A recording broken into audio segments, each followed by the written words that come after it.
welcome to Alive on One, your gaming podcast. I don't know. I'm here. I'm still fucking this one up. This is our second take, and I'm still fucking it up. I'm sick though, so forgive me. I'm here today with myself, Steven, Mike. Hello. How's it going? Good. Jen? How are you? Oh, good. Hello. How's it going, Steven? I hope you're feeling Good. better. How you doing? I like the other intro better. Whatever. You snooze, you lose. Maybe I'll make a hybrid where it's just a lot of noises mushed together at once. And here today, our new co-host, we've got Eric. How's it going, Eric? I'm doing pretty good. How are you? I'm good. How you doing? I'm happy to be on the cast. Yeah. Yay. And Yeah, we're now... Oh, you're nervous? Don't be nervous. You're just talking to people who tell you that they listen to you, and you get shocked by them paying attention to your words. You know, no big deal. It's okay, Eric. All we need another Inhumans player on the channel. Well, there's like 4 Webs players to be fair. So Yeah. But it's web, so it's okay. Sometimes you play both, and that's even weirder. or worse, depending on your perspective. But so Eric, I hate to put you on the spot. Maybe we want to do this a little later. You want to like do a live on one and then introduce yourself? Sure. Yeah, I can do that. Okay, then you can ease into it. You know, won't be as nervous. So Jin, looks like you got something here. Oh, yeah. I was trying to out an A-Force list yesterday, which has been pretty fun. I got inspired by Jim's game using Wasp with She-Hulk as the special delivery person. But I watched that one. That was sick. it's pretty sick, right? So yeah, I'm the gears are tinkering there, so we're gonna see what we can do. But that game specifically, it was round 3. I was playing against Menard, and he was using his Steve 3 list, and he was using Gambit, and he proceeded to do a beam with the reserve members to one-shot Okoye, kill Black Cat, and left Peter, my Super Spectacular Spider-Man, alive on 1. But I've been passing him power this entire time, so he gets to go with his 10 power. So I proceeded to just web swing in and just spender his injured Miles for death. And that was Miles 2, mind you. And then I think I got his King T to like 5 damage on his injured side. So it felt pretty good. And then, What he is died. up with everyone leaving their spec alive on 1? That's happened to Sean twice. He just played a game this afternoon. I watched him. His spec was left alive. Like, why doesn't it happen to me? Oh yeah, no. Mine always just dies. My spec dies too. Lucky Jin.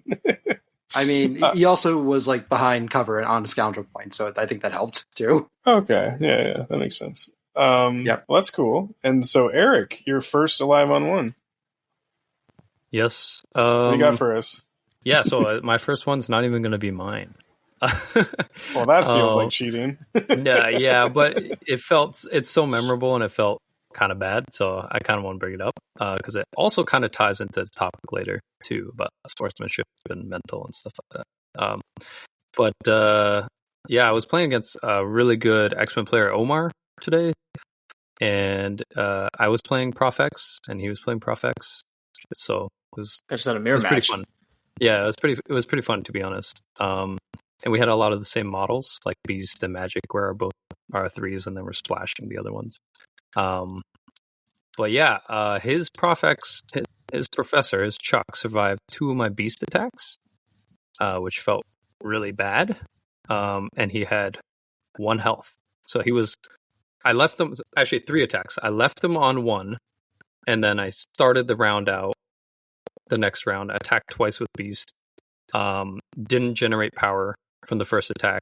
Couldn't pay enough to reduce the dice on the second attack, and whiffed. And then that kept his leadership alive for that whole last round. And that meant he was able to generate 5 extra power, which he threw onto an Echo, who was rooted, but with the extra power could then charge and double move and also range 4 attack and kill one of my dudes and flip a point. So it was a huge point flip. Dirty. Echo's so I love playing against Echo. I never played with her, but I played against her a couple times. She's seems so really good. fun. Yeah, she's So good. a lot of fun. But yeah, that's my live on one. Nice. I didn't know when to. I didn't want to. Yeah, when we're still figuring out kind of the 4 people cadence, I always like to be cautious about when I start talking. But so I guess I'll just go to me. When was this? This was on Sunday. I was sick, and I played into Wakanda, and we were playing Spiders Deadline to Destruction, and it was like last turn. I mean, I was pretty up, so I don't think this is super impactful, but I have an Alive on 1 story, so that's more of the shock. But anyways, Okoye like had grabbed 2 spiders because she spiked into I think it was Noir. She spiked into Noir the previous round. And so I held Noir's activation for the last, and it was the last. Wakanda was all tapped out because I had KO'd M'Baku that round. King T already had gone, and so Noir just kind of walked up. He needed to do 1 damage into her, and it was kind of testy because he had to be within 2 to kind of like pursuit onto the point was my goal. So I ended up using all webbed up to like do the 1 damage, so she dropped the 2 extracts and I could close out the game on turn 3. And so I did it. I guess it's a good. Damn it, Jen. I'm sorry. I did a U. I talked about a good Alive on 1 for me. Shameful. Look at this. Look at this narcissism on display here, folks. Might be. But it was a good Alive on 1, so there are positive ones out there, but I don't know. That was mine. And then Mike, you got something? Well, I got an Alive on 1 that for if me this is too, about our game, I don't want to fucking hear it. So no, I don't even think we had anyone Alive on 1. No, just dead. No, just Alive on dead, and your Nick Fury threw threw 11 attacks at her throughout the game and didn't do any damage. Oh, you counted the amount. No, I'm just taking a rough estimate right now. Yeah, I know at least 1 activation was 22 dice and didn't do any damage. So it was fucking crazy. So I was playing Rob from Pork Roll on Tuesday at the shop. I was using my Mr. Grumpy Spider-Man, Miguel. He had 3 cubes, and he was Alive on 1, and basically took 2 Zemo attacks, 2 King T attacks, and 2 Okoye attacks, and did not die, and scored out for me because of it. And that is why we love Miguel. Oh my god, Robin must have been so mad. He wasn't even. Well, I want to say he was mad. He was just saying, he's like, why would they release this dumb character? Really, for Miguel while he's using King T? I don't think you can make that fucking argument. No, it's because like I just kept acceleration decoying away. Yeah, because he had a lot of power, and it's like he would just kept backing up and up and up, and to get farther away. I know, but if anyone's sitting awesome, like on that pedestal and using King T in their roster along with Red Skull, and they're telling me that Miguel's broken, I'm going to say, look at what you brought. No, he doesn't think Miguel's broken. He just thinks he's dumb, like annoying to play against, which I agree. Yeah, it's freaking awesome though. Okay, and so that's my only 11-1. Yeah, that's all of us. So Eric, you can come out of your corner and. Yes, sir. How about you? Sorry, I just burped on air. That was inappropriate. I didn't hear it. Okay. How about you just kind of introduce yourself to the world, or at least to our listeners, and talk about like maybe how you got into gaming, like what you do, maybe what other systems you play, and just a little bit about yourself. Yeah, sure. So, hey, my name is Eric. I also go by Half and Half online, which does confuse people sometimes. I think it confused Fork for a little bit. I thought you really liked creamer or something. Like you must have half and half in your morning coffee. Yeah, no. Fun fact. I'm lactose intolerant, so it ain't that. Well, it should be that because now that's kind of ironic. Everyone's gonna know that about me. I guess that started things off. But yeah, no, I love MCP. Jin is actually the guy who taught me the game. So I am eternally grateful to Jin for introducing me to this game. That's been super fun. Thank you, Jin. Yeah. You're welcome. But hey, I want to say that quickly that it was really nice for you and your friends to sort of like take a leap of faith and be like, well, we never played a miniatures game before. Why not give this one a shot? For instance, So I appreciate the willing to try it, and I'm glad it like struck a good cadence with you guys. Yeah. All three of us really got into it hard. So I have no wargaming experience before this. I come from Dungeons and Dragons. So I played a little bit of chess. So that I guess some people compare this game to like other tabletop games, like I've heard Guild Ball and other things like that. But I compare it to chess, and it feels like chess on crack, like the best. I shouldn't say that. Actually, that is such a good comparison. Because that's how I feel with this game, as is technically like kind of my second tabletop game, and I feel like it's a lot like chess. Right? Like some of that doesn't come with any miniature games like prior. Like 2 weeks ago when I was at the shop, some like two people were walking by and they were like, "What is this?" And like we were explaining it to them, and then like Emil from PRP said to them, "Oh, it's kind of, if you think it's just in a way, it's kind of like chess. Like each of your models just do different things and they do different moves." And it's I go, you go, and it's just a different form of chess, kind of. Not exactly, but it's a good comparison. Yeah, especially when you get down into the weeds, like where like your opponent's roster so well, like either you've played against it a bunch of times, or you know your opponent, and they know your list. Like I feel like there's a lot of mental games that happen there, where it's kind of like chess. Like everybody knows what each model can do. Like that model has maybe 3 things that are optimal, and then you're like trying to think ahead. I don't know. I love that part of the game. It tickles some part of my brain, and and so I'm also a huge Inhumans fan. Did a one of those Marvel quizzes in high school. I think like some people do like the Harry Potter one. I did the Marvel one, and was told that I was Black Bolt. So I was like, So I was like, I don't know what that says about me, but I was like, who the hell is at range 2? Yeah, right. Well, now means I'm just gonna port up and pierce people. Yeah, apparently now. And whisper sweet things to them, and blow them away. But yeah, so I've been playing sweet things to my silk anytime. Oh man, that's more a Steven thing than a Black Bolt thing. I don't know. I might have that relationship with Black Bolt. Just saying. I love Black Bolt. I mean, I've been playing this game, and Jin knows this. I've been playing Inhumans from the beginning, so I'm in a very weird state with them now. Now that they're kind of the big bad, I typically, when I play like even video games online, I typically play things that are like underpowered. I think it's like the inner snowflake in me. I don't like playing like the big kaiju or the big bads in any meta. And so now I am the big bad with Inhumans, and so I have a love-hate relationship. Yeah, we had to talk about that too at the fall retreat, of like because I was carrying with you about how I felt kind of with webs right now, where it's like not a lot of people play them, and then now a lot of people play them basically. Not for long. I think yeah, but we hired like 2 people who really like to snowflake. That's interesting. Whoops. Oh, am I getting paid for this?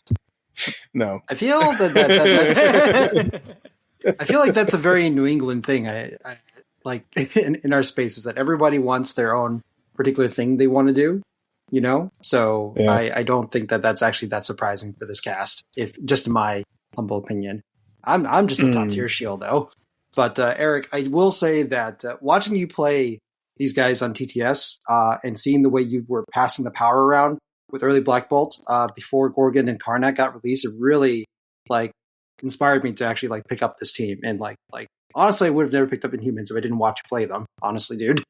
Damn, dude, that means a lot. Thank you. Yeah. And look, now you're on top of the world, literally. For now, yeah. We'll see. Just wait for PAX. Oh yeah, I mean, Eric, I want to ask, like, what drew you to like Inhumans, like when you started? his fucking high school experience. Duh. Yeah, it's probably that. But the reason I kept with them just because I really like the power passing mechanic. I think I quickly identified it as a pretty broken mechanic, and ways to just 100%. Like you can just mediocre models are suddenly like turned on. And so I really love that aspect that like it's literally I can buy all these models and I can use all these models and not feel bad, Yeah. So that's partly why I've never shifted away from Inhumans, other than the one standoff tournament where I played the Usurper. Oh. All right. Could you remind me who that is? Oh my god, you're gonna make Pedro so happy. He was just who's the Usurper? The Killmonger that comes in the King T box. Oh, the herb leadership. Yeah, the $100 box. Yeah, the $100 box to get King T. The Usurper who cannot usurp the throne. Yeah. Well, he's already usurped past 10, so he doesn't need to usurp the throne because he is done usurped. Yeah, his usurp level's 11. He's climaxed. Yeah. Ironic or weirdly and coincidentally enough, I was watching the first Black Panther movie today, and then I was looking at his card, and I was like, I really want to make this guy work because that model's so cool. And I came to the conclusion that I was better off spending my time elsewhere. So glad to hear that you did it. Yeah, there's a ruling that actually breaks the model and makes him really bad, unfortunately. Where what is that ruling? The ruling is that if I still remember it, the herbs stay on your model, and they your model will flip. So, for example, let's say you put a herb on Rhino. You're really happy. You're like, oh yeah, he's gonna get an extra die, build more power, more throw power. Let's say he gets dazed randomly, right? He flips, goes to 5 health, then he takes the herb damage, and goes to 4 health, and then top of the next turn he probably dies, right? Oh, that sucks. Yeah. So it's like that, but it could happen to 3 models in a turn, and it can lead to some feel bad moments. Talking about Usurper was not on my bucket list for today, but here we are. Pedro's been messing with a list, a Usurper list, and he's like keeps telling me, yo, it's good, like I love it. he's like you gotta try it, and I just tell him like no. Like all I respond to him, I'm just like no, I'm not trying it. But he's been making it work. Respect. Yeah, respect. So anything else, Eric? You want to let the listeners know, or do you want it to evolve over time? Yeah, I mean, hopefully the goal is to stay on the cast. And I hate to break it to you after that intro. Oh my I'm just god! kidding. Actually, after the intro, we have to kick Steven out. Yeah, actually, I'm gone. Bye, guys. Cool. So, without further ado, we'll move on to our normal stuff. So, hobby catch up. Oh, I have something here, and I didn't realize I wrote that. So I built my 2099, my Silk, my Noir. But on pre-order this Sunday, there's this really cool looking Kill Team box. So with Tau and Space Wolves, and those happen to be 2 of my favorite kind of like looking factions in 40K, and so I think I'm gonna buy that. Looks really cool. So you guys are typing each other's sweet nothings in the document. No, I mean, like, Kill Team's getting a good amount of momentum, I think. So, like, yeah, it looks like a pretty cool box. Oh, man, the Space Wolves, like, there's so many ornaments on these guys. I know, but they're still Space Wolves, and they're Reavers, which are my favorite unit. I can just chop that off, but grind it down or something. But, so that's kind of like, I got to paint some more when I get back home.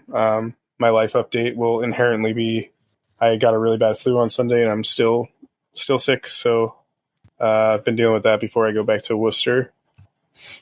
Eric, if allowed, like, that's so polite. What are you doing? What are you doing for your hobby, Eric? You can talk about Gundam. I wasn't sure about my place here. I am. Yeah, I'm building. You're a moderator on our Discord. You're, for all intents and purposes, dope. You're in the door. Dope. So I recently got into this thing called Gunpla, Gundam, there's a guy at the store, Pride, also an employee. He's trying to bring Gundam into Connecticut. And so he gifted me a bunch of stuff and I bought it, and it's super fun. You get to build models without needing glue. Oh, they're just snap based? They're just snap based and they're crazy articulate. It's actually kind of crazy. It's cool. Yeah, I seen the models. They look really nice. Is it a game or is it just models? There's a game attached to it, but it's kind of like a version 0.8, so it's not like fully fleshed out, but it's like a Kill Team-esque type game with Gundams. Are we talking about Gamma Wolves, Eric? Wasn't there a Gundam game? So let's make a distinction here. So Gamma Wolves is a model-agnostic mecha game that you can play with any figures that you have, including whatever Gunpla you have laying around. You could use Dreadnoughts and stuff from 40K. Tau. Or Tau, yeah. But what's cool is that it's like, hey, all these cool Gunpla kits from Bandai Namco, you can just put them in a game, because it's model agnostic, right? So yeah, exactly. Okay. It's a really fun game too. It's like, yeah, I'm not going to go into it, but it is sometimes like MCP. Nice. MCP is still king. But Borg, what you might be thinking of is that Bandai Namco is making an official Gundam miniatures game. Actually, it's going to be a hex-based system. So rather than the free-ranging terrain that we have, here we actually will have a grid system that you will be able to use these guys. But the models look like great. Oh, okay, that's what I was thinking of, because I know Nick mentioned it about a year ago. Oh, he's definitely buying that, I'm sure. Yeah. Cool. And so anyone else doing any kind of hobby stuff? More webs. That's it. Nice. I'm trying so to... delicious. Yeah, Sokolicious. She's next on the painting. I finished Noir, Miguel, Ham. And I'm going to do Silk next. I took my spec in ASM. I took all the old webs models and just transferred them to my new bases today, actually. And then I only have 6 more to paint, for the whole webs affiliation. And then I'm gonna take pictures. I want them all to be done before I take any pictures. Yeah, that makes sense. Yeah, I'm gonna do a whole put them on a mat with nice buildings and stuff. Maddox has a really nice light box. I would talk to him if you want recommendations on lighting. Yeah, because I wanna also make an Instagram that my girlfriend suggested. Just post I have a place to post all of them basically. Well, there isn't a live on one Instagram. You could manage that for us. Delegation. Maybe I'll do that. Yeah, it does exist. Well, you're more than welcome to, because I don't want to do it. So, okay. Jin, anything? No. So I have to put a wasp model back on her base. That's my hobby that I got to do. Can you handle that? Yeah, I'm just kidding. Oh, I don't know. But yeah, I do also have a Spectacular Spider-Man that I need to go get around the painting finally. My replacement one from Brian. Shout outs to our TO Brian in New England. And then I also have a She-Hulk that's been lying around that I think I'm finally going to put some paint on as well. Nice. That's cool. Nice, man, that's I think we should just end the episode here. That's shocking. Yeah, I'm just kidding. Well, I say that's what I'm going to do. I need to actually do it first. So you guys have to hold me accountable to actually doing the work. We'll check it in a couple of weeks. Jen, if you come to PAX and they're not done, I'm just going to disown you. I'll be so disappointed. I better see some paint on that She-Hulk. Yeah, yes, sir. Just prime it. That's good enough for me.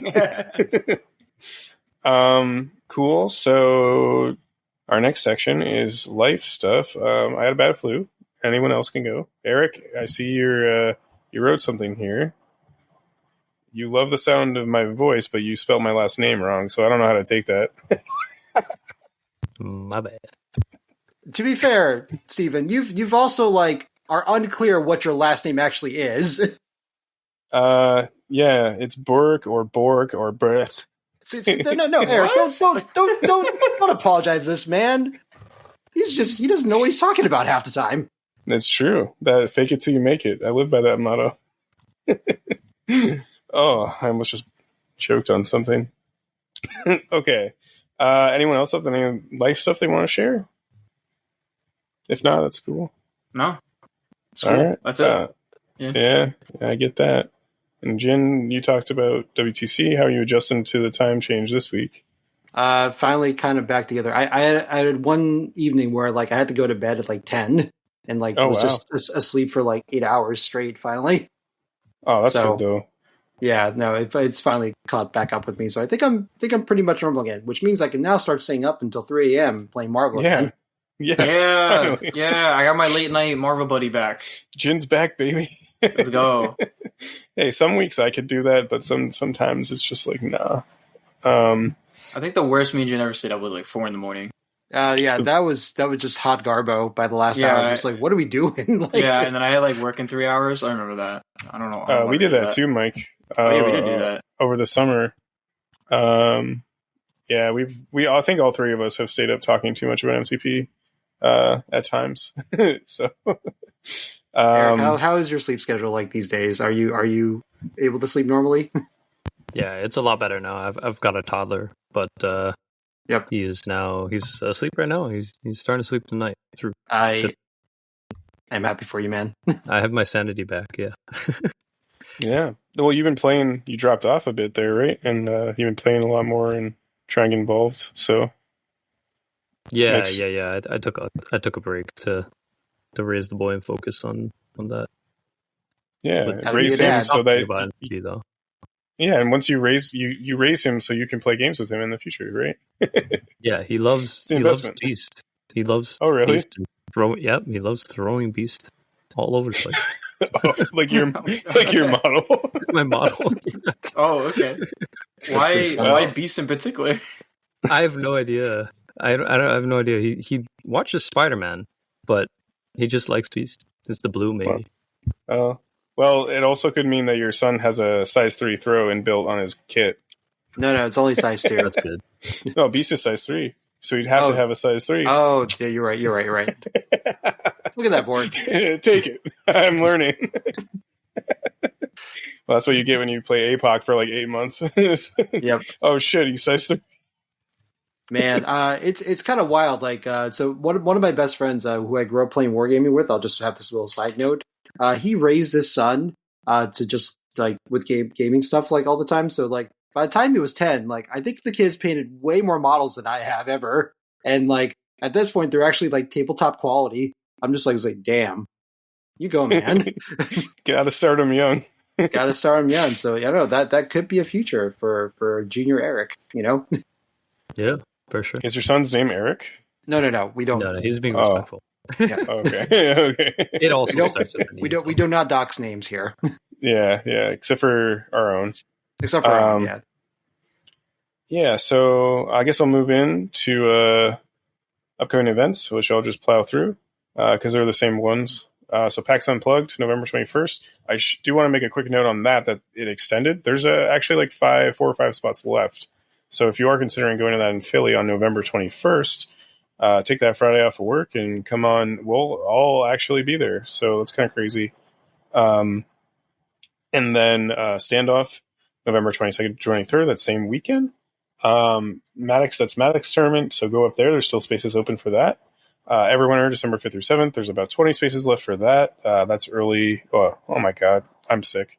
I was like, I just said the date and then I was like, that's early December. But yes, you just heard me say that. So December 5th through 7th, first weekend of December. 20 spots left for that. Captain Con, which Jin is hosting, January 30th to February 2nd. The singles is on January 30th, and then the team event, no duplicate, anything besides Crisis, I believe. January 31st to February 1st. Yeah, it's all completely singleton, so it has to be unique Crisis and unique Tactics cards and unique characters. Oh, okay. We're going full crazy, so we'll see how it is. If people would like a change next year, we can always do that next year. But we just wanted to run it for this year to see how the format shakes out. I do want to say that Captain Con is allocating their prize support depending on the attendance amount. So they're looking for November figures, basically. So if we can get people signed up by the end of November, I believe, the more prizes we'll get for our tournament. And that will include like gift card dollars and whatnot to the various shops, because there will be a lot of shops there that you can also buy miniatures, paintbrushes, and paints and various, bespoke, captain stuff with, Jin, do you want to mine? Do you want to remind folks how much it is? Oh, Just the curious. Let's see. Beep, beep, beep. Please hold. Nope. Please hold. Captain Con.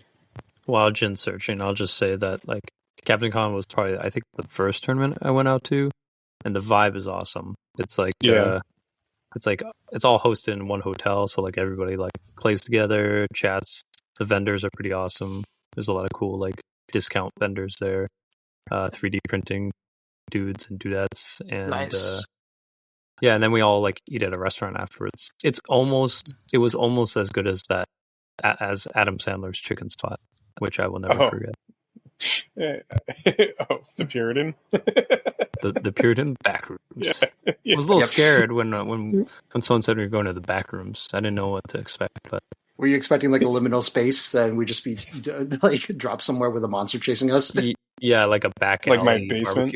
Barbecue. yeah, workspace. Wait, Bork, have you seen the liminal space phenomenon on the internet? No. Oh, okay. It's an entire vibe in like sort of like sub like I don't know, creepypasta posting of sorts, like the sort of just like scare people, I guess. I love this. I just Googled it. All right, I'll dive down that rabbit hole later. Okay. So for those attending CaptainCon, you can get a 3-day pass for $70, and the tournament itself is $20. So there'll be a $90 in total, but you get 3 days of Marvel. That's happening with some sweet prices and good times. The hotel is also pretty affordable. It's easy to find. It's also next to the airport in Rhode Island. So it should be pretty easy for folks to get to as well. So come on down. I know I'm going, and then I'm going to get my girlfriend to go with me. I need a team. So join Steven on a team if you're good enough to make my cuts. You'll be tested rigorously. What are the testings? I have to know. What are pencil on your nose? You have to spell his last name correctly. The testing is how many answers can you get right about Silk? It'll be Silk trivia. Yeah, that's great. All right, so yeah, that's coming up. I don't think we have anything beyond January to share with you. So, and I really do need a team. Also, WTC. I'm looking for applications for that as well. So hit me up. I'm trying to get Mike to captain the team for us to go, but Mike says that he's poor, and I'm like, whatever. Yep.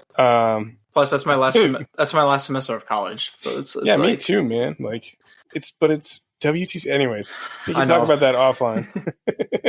I gave him the keys of the car too. I thought like 16-year-olds love that shit.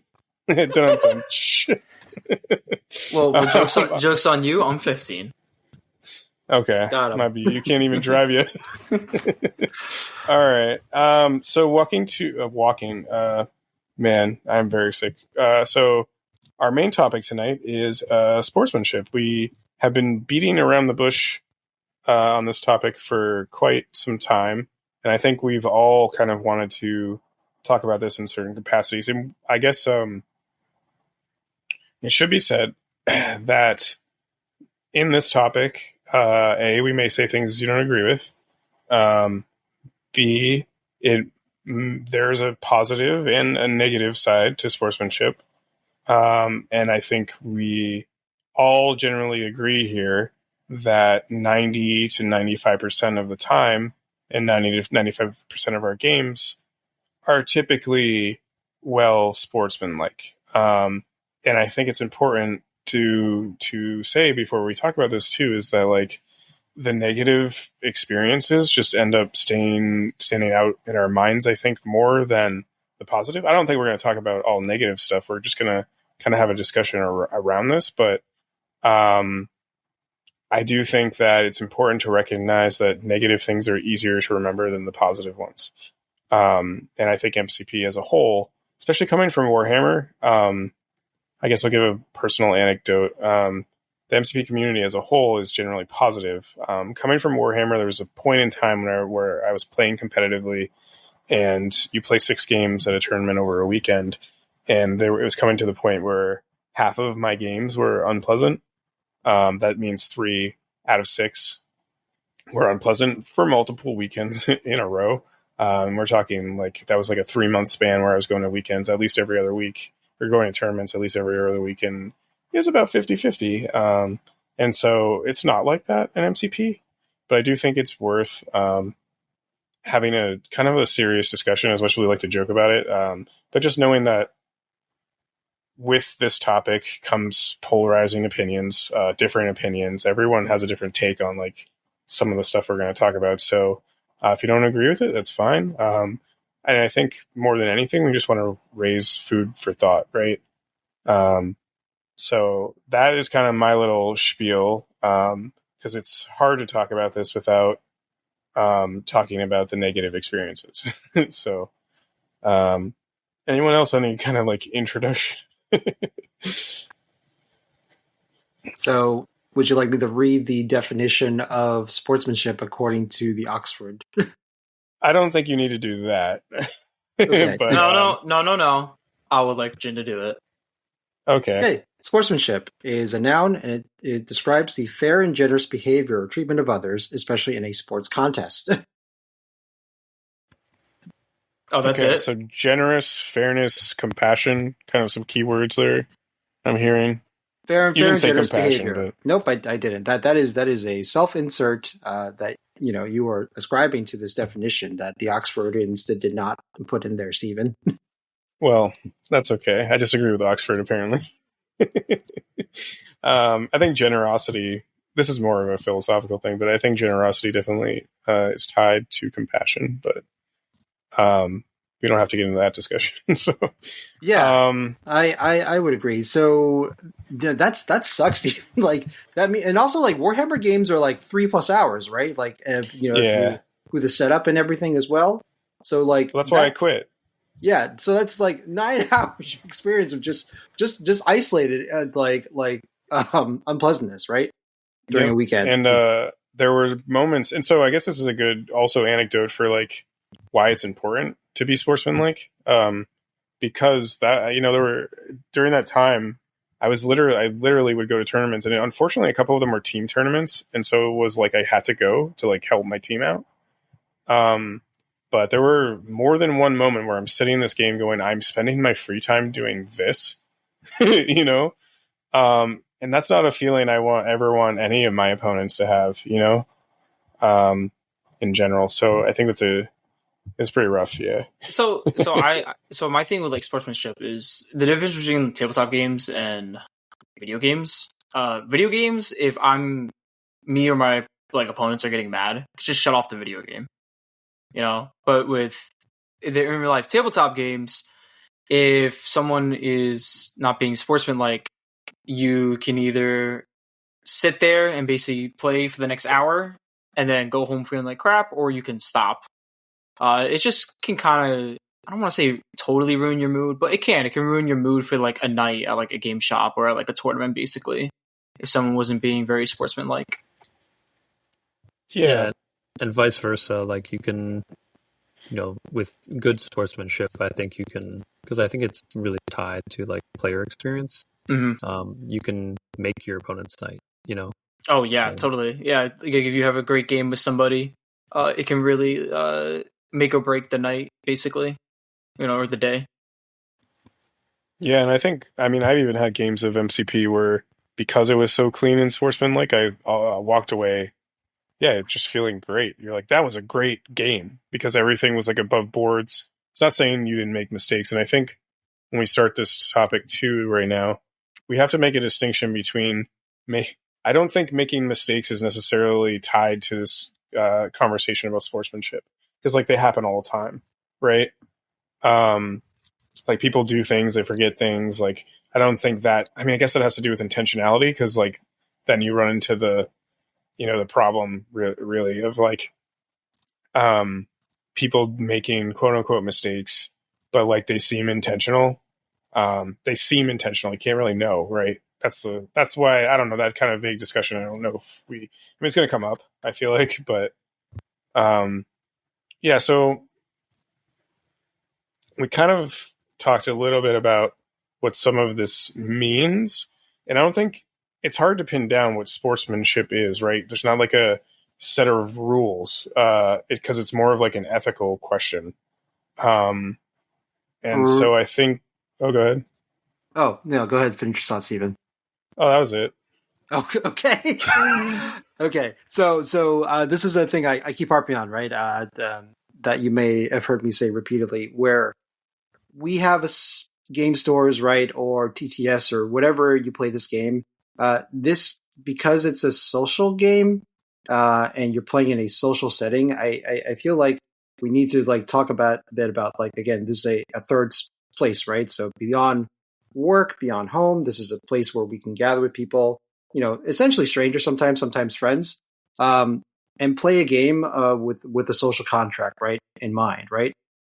So why are we here in the first place, right? Well, ideally, we're here because we want to have a good time, is what I'm assuming that everyone's coming into the shop with or onto the game with online, right? Yeah, I think like fun. Yeah, what is at the heart of like even competitive gaming? It's like to tweak your brain.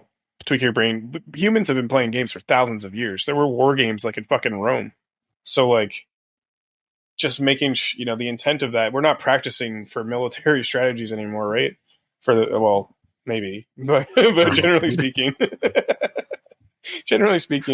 we're not sitting there going, "Oh man, if I learn how to play MCP, I can conquer Canada or some shit." So, conquer Montreal. The Montreal. You're welcome, Simon. Yeah. All right. Are you just going to talk like that to Eric? There, go on. As the Canadian here.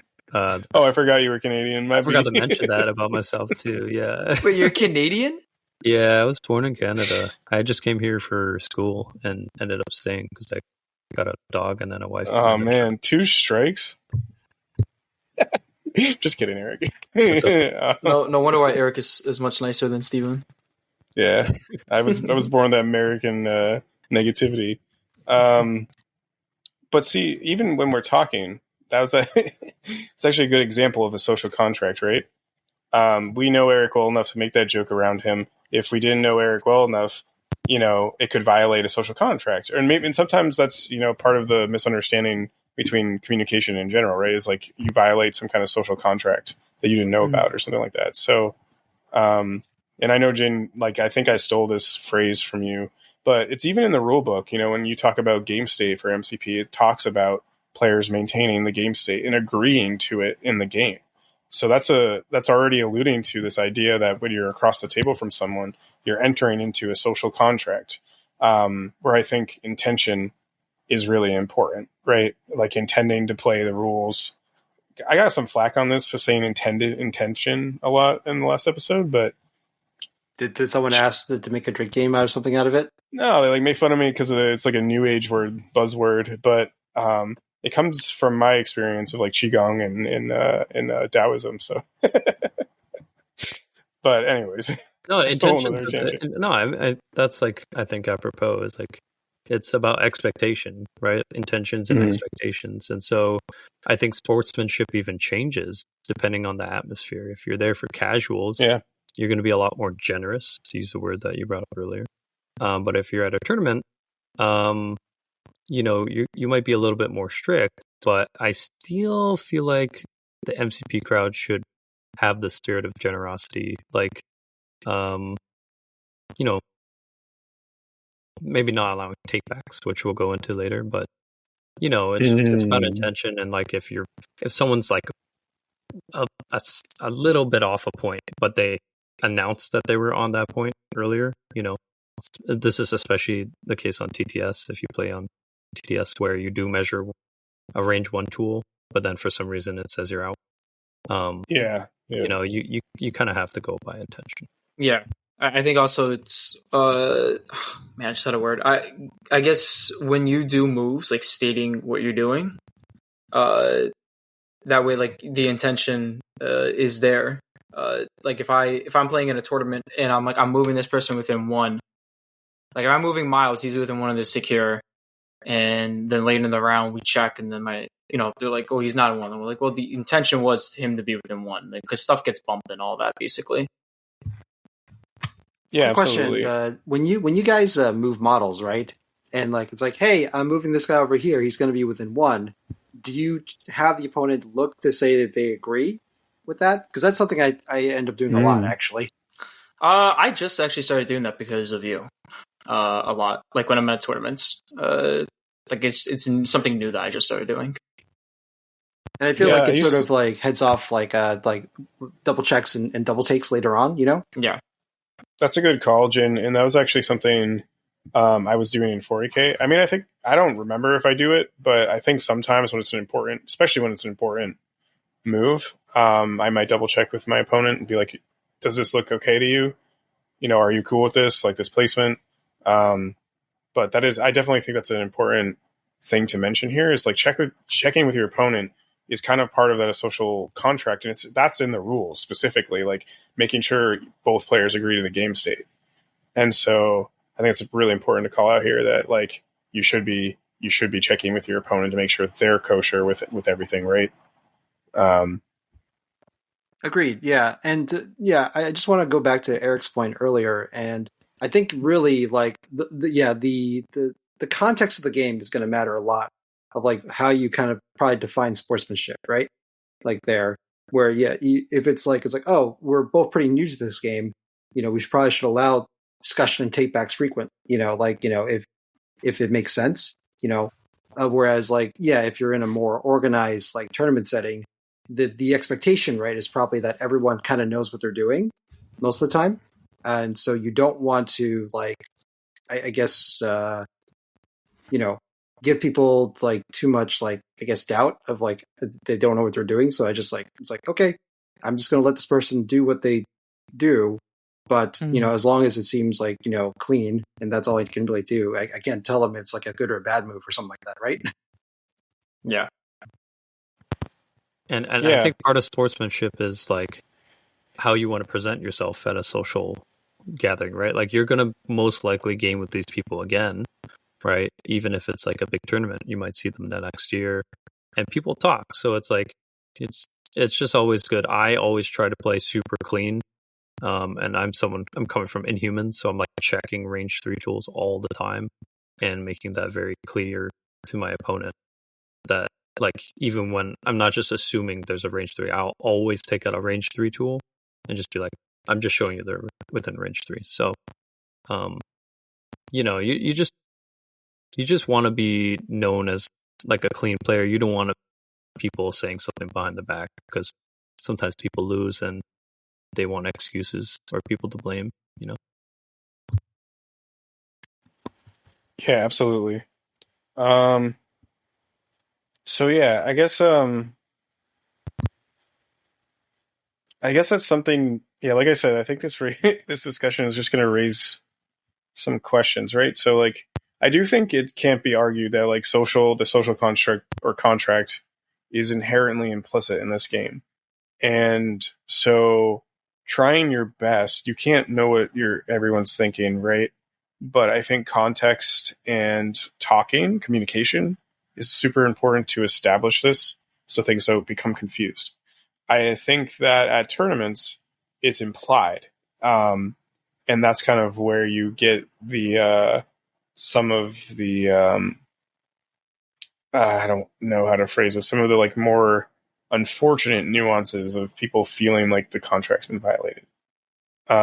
Because at tournaments, I think it's implied that, you know, as Jin was saying, everyone is assumed to know what they're doing for the most part.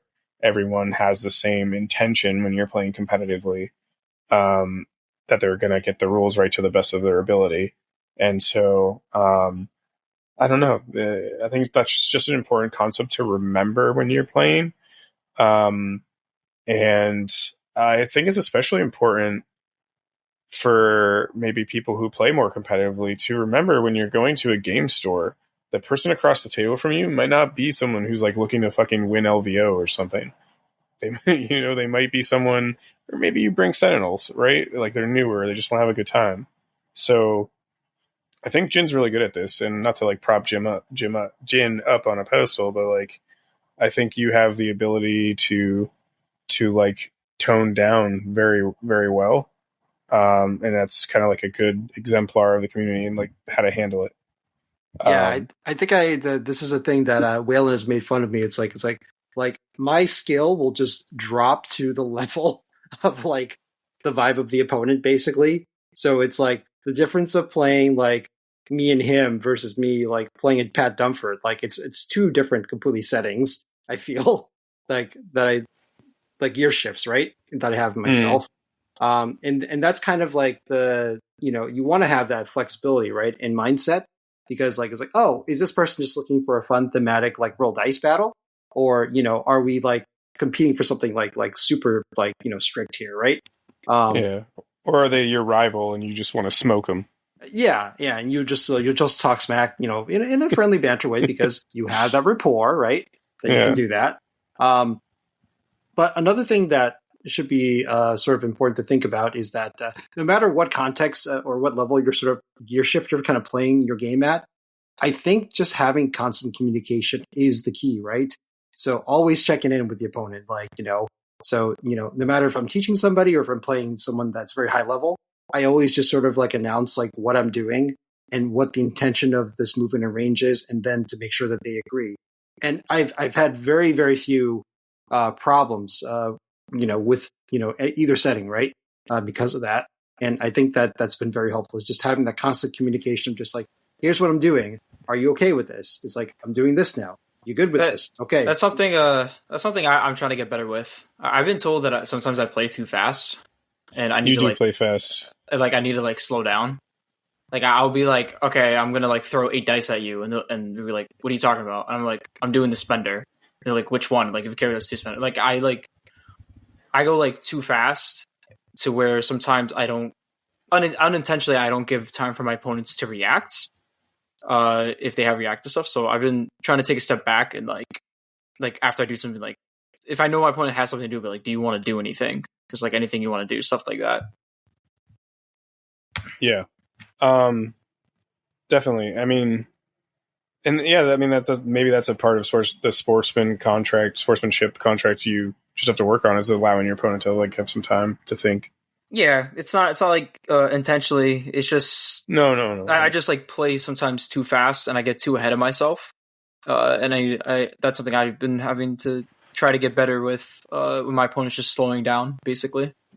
Yeah, and I do want to say one note too on like when you develop friendships in this game, the social contract. Remember that it changes. It changes a little bit. I mean, I think both people, when you get to know each other, kind of know how you are. And like, for example, Waller, that first game we ever played, you were like, oh my God, nice move, Steven. And now I'm like, God damn it, Mike, fuck you. That's how I am. It changes. The more I play with somebody, like the more comfortable I get. Like I use Rob because I played Rob a lot this week. When I first played Rob,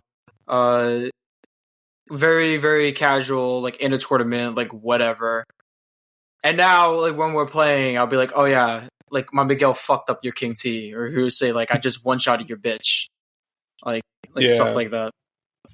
Yeah, but I still think what Jin's saying applies, even if that relationship shifts, because like it's important to check in. So a good example, like Jin, we've played a lot, like over the year or year and a half I've known you, and like you still go quiet sometimes, and I always, when you go quiet, I'm like, are you okay, Jin? I do ask. Yeah, I make sure to ask that, even though you're just thinking. But like, it's important to make sure everyone's okay and the game's going well, and no one's having like a bad time. I mean, feeling bad about like dice or like the way the game's shaking out and like not externalizing that or like hurting someone's feelings, I think isn't fine. Like if we all get sad about things, I'm like, or sometimes my reaction with my friends is like, God damn that motherfucking, but I'm not like actually, upset about it. But anyways, so just knowing that. Yeah. Go ahead. No, I mean, like, yeah, it's harder because like on TTS, right? We can't see each other, so you can't see the body language, right? So like, I could just be like, it's like just distracted for a second because he was like, or like stroking your chin or something. Yeah. Yeah. No, that's very true. I think that's why playing in person is ultimately like the better form of this game. But that's a different discussion. Well, I kind of had. I mean, you brought that up, and it reminds me, like the one thing I really struggle in this game, is like how to, because I'm always thinking of my opponent's like play experience when we're playing. I always want my opponent to be like, even if I'm winning like especially hard, or if the game is super dicey, like I'm trying to be respectful to my opponent. Like, so if I roll really well, even if like it's a really good friend, like one of you guys, and I won't be like, oh yeah, take that. Oh man, your guy's like, fully just, I'm not going to do that. I'm going to just be like, oh, I'm really sorry. Like that typically shouldn't happen. And I feel like that kind of helps people's approaches. But, Stephen, you brought up like when people get quiet. I've noticed people do get quiet, like especially at tournaments, like if they lose, right? And I don't really know, this is, I guess, a question for you guys. Like, what do you do when you notice your opponent is either tilted in the game or after the game's over, like they feel, you see them dejected, but they're sitting there? Like, what do you do? I usually, after the game, like talk through the game, like our moves and stuff. And a lot of times, like if you win heavy by a game, you definitely have dice going your way, which I always apologize for my dice. Like if I make a 4 dice attack and just spikes, like I apologize because it's like that should not happen. Steve and Jim, what do you guys do usually? Like if your opponent goes quiet? That's a hard one. It depends on who they are. Let's see. I mean, I've had it happen before, especially with like certain attrition lists. Sometimes with newer players. Yeah, it feels really bad. I definitely, Eric, I definitely like apologize, and I definitely like apologize for spikes unless I'm playing into like Mike or like Rob or something. It's okay. It's okay. I don't apologize. But even then, they know they know that I'm joking because they know who I am, right? And I don't think it makes them feel bad. Like I've gotten a read on their character enough to be like, oh, this isn't going to make them feel bad. And usually when I don't usually when I spike go, oh yeah, suck it or something like that. I typically say sorry, even to my friends most of the time. But that being said, the quietness after you beat someone, that's hard. That's hard. I know in certain scenarios, I'll just let them be. That's my approach. I kind of just let them, initiate conversation, but I'm okay to I'll like go walk away and talk to somebody else. So yeah, for me, during the game, like if I see that the dice are starting to have wildly just gone my way, I will cheer for a spike on my opponent's side because like I want to like let them know that it's exciting that something is happening, right? That can shift the momentum here, Oh yeah, I like that. I appreciate that actually. I've seen you do that. Like I think it's important to remember that it's like I'm here to have fun, but I don't want to have the fun at the expense of you, right? Unless you're a terrible person, but those are very rare. We got Mean Jin right now. Nice Jin is back. Anyway. My gosh! I want him to lean into it. I want him to play me and be like, "Yeah, King T just killed your whole fucking team. Suck it, Steven." So multiverse Jin. Yep, he's already in the Spider-Verse, so I just come out with a G Generation X like leotard, But yeah, no, I think it's important to remember that your opponent's trying to have a good time in this game too. So I like to get excited. I don't want to be like, okay, you ever like play with somebody, and I know all of you have play with somebody just like it's like, oh, your dice are so stupid. Like I hate this. It's like these dice rolls are unfair, etc. Man. Don't even get me started on that subject. You guys know how I feel about that. No, but I mean I just want to like go the opposite of that vibe, right? Instead of like poo-pooing my opponent's like good dice rolls, I will be like, man, that's really crazy that you got that. That's awesome, Mm-hmm.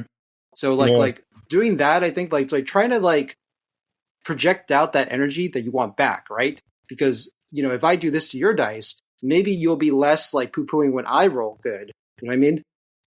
Oh, Jin, you bring up an interesting psychological. Yeah, no, Mike, I'm in the middle of my fucking sentence. Sorry. Oh, okay. Sportsman.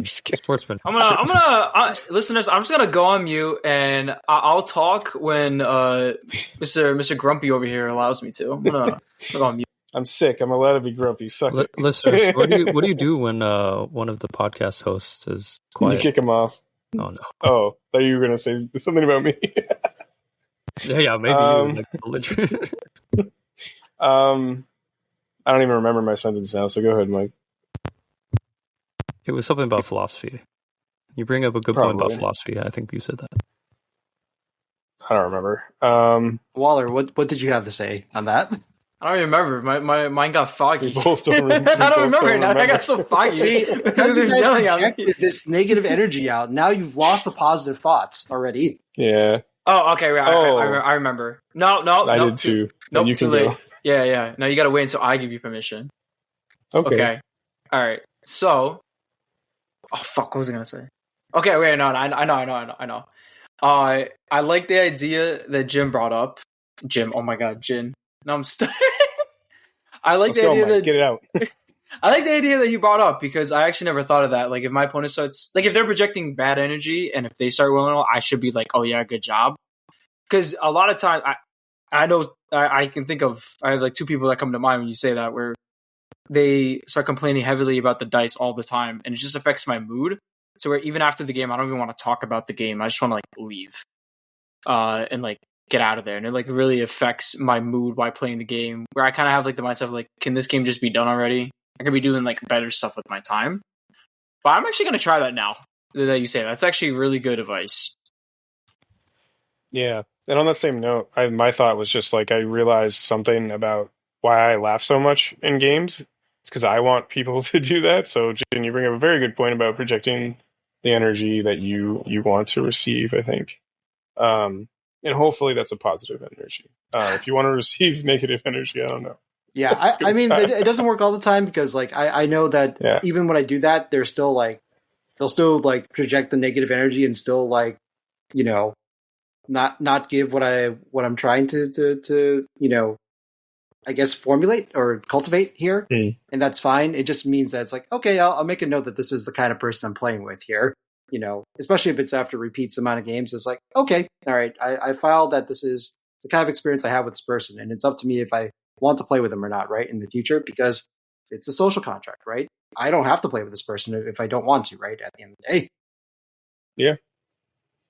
Now I'm thinking about our games and, like, you haven't played me in a while. Well, listeners, what do you think? This man's been killing it over in Europe, man. He's he's above me now. No more shit. No. He's like, I don't need you guys anymore. No, it's because you play at 10 p.m. and I just can't stay up that late anymore. I mean, you're also very sick, man. So like, you can't really help that right now. Yeah, it's true. But as far as like, I don't know, like I kind of go the opposite, you guys, as far as the post game, because I love the post game actually a lot because like, you know, I like talking through the game because like I want to like always try to demystify like the play experience, especially if it's like a newer player, but also like experienced players too, is also get to see where their head's at and what the play patterns were and what the win conditions they were thinking of as well. But occasionally, so what I will do is after the game, like, you know, I'll ask is like, it's like, hey, did you want to talk about the game or would you like to just have some time to yourself? And that's about the question I would phrase to a person. And sometimes they'll be like, it's like, oh no, I think I just want some time myself. It's like, okay, no, that's fine. Or some people it's like, yeah, like, it's like, oh, what do you think of this turn or like this activation or something like that? And that's fun to like sort of get the ball rolling on that afterwards. I love talking post game. Like if it's the game went well and it was a great opponent and made a great time, I that is like the best part afterwards. I guess where I was coming on earlier, like if they kind of just like ruin, if everyone like ruined my mood or like the game was like a little iffy, I have a hard time talking about post game with somebody, and that's more. But I think Jin's approach is, you know, the well, your name starts with J. There was another man in history who had a similar approach. J. Jonah Jameson. His name rhymes with Yeezus, but okay. Anyways, no, I think like asking that question, I think is a very compassionate, generous. Sorry if we're going by Webster or Oxford. I think that's a very considerate thing to do. Even just asking the question, and it says a lot more about like who you are as a person, Jin. because I know sometimes after experiences like that, I think your approach is the better approach. I'll preface this with that, but I know sometimes when someone's getting really quiet or tilted, especially post game, I'll tend to. This is more how I deal with conflict because of my upbringing, right? I tend to just kind of be like, okay, I'm just going to walk away and leave them alone, rather than asking or communicating the question, which I think is like the best thing you can probably do. Yeah, I find that giving people just a binary answer back, like, it's like, hey, this is a yes or no question, basically, right? And yeah. Rather than leaving it more vague, I think that helps, give you a quick response back. I'm just taking mental notes now, what you're saying, and it's like all stuff I want to try now. But at the same time, though, Mike, like you playing those players and you having be like, ooh, that was awful. I don't want to be here any minute longer. And that's valid on your end as well, because you're like, this experience was so bad, I just want to walk away. And for myself, because anything here is just going to escalate bad feelings, right? If I stay around. And that's okay. I think it's important to remember, that your feelings are also valid about an opponent.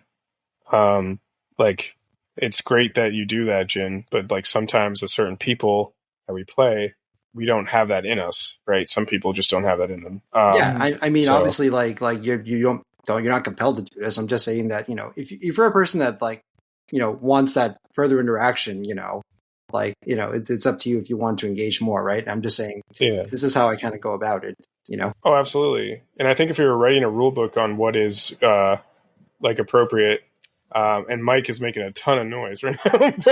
Oh, sorry. He's writing down the notes. yeah, he is. But no, I think if we had to write a rule book about like what it means to be a good sportsmanship, I think that question for your opponent at the end of a game is a really, really good one to have in like the handbook, so to speak. So, well, kind of tied to that in sportsmanship. I know we're on this topic for a while, but go ahead. The other thing I've encountered that I'm actually interested on your takes on is like conceding early, like both sides of it. Because I've been on, let's say, the losing side, right? That's the easy one to think of, like where you just don't see a way of coming back. Even though this is a game where comebacks are possible all the time, but you yourself are feeling tilted. That's, those moments are sort of tough. I feel like, how do you come back from that mental? Because that's part of sportsmanship too, I feel. And then the other half of that is when I'm like, if the game is going very like dicey for me and I'm winning the game by like a large percentage and I can tell my opponent is really tilted. Sometimes I'll even say like, hey, like, do you want to finish this game out? Like, I understand if you do or don't. But I don't know. That's, I guess, a hot take because some people could take that the wrong way. Ooh, yeah. Offering them to concede is that's something I personally wouldn't see myself doing. But I can understand what context you're offering, though, Eric, because you're like, it's like, hey, I'm detecting that, like, it's like, hey, this is a bad time for you. Like, I just want to present this option. It's like if you really don't want to be here, we could stop, like right now, and I understand that. I mean, from my side, like, very rarely have I don't think I've ever conceded a game. I think I always keep playing it out, to be honest. As you should, yeah. Because a part of it is also like, it's like, I'm thinking for my opponent. This is me, like, it's like Mary suing like my opponent here. Like, I don't know if that's the correct word for it, but it's like, oh well, I just want them to get the amount of VPs that they're supposed to. Like, I don't know if they're just going to get 14 VPs, because I think in the document right now, if you concede, their victory point just goes to 14, or unless they have more than 14 points, basically, for the game. So sometimes like VPs can be the tiebreaker. So I continue the game because I don't want to hurt their tiebreaker. Is that weird? So I have two ways to think about this. If it's in a tournament, I personally would never concede. Like, even if I know I'm going to lose, I'll still play it out.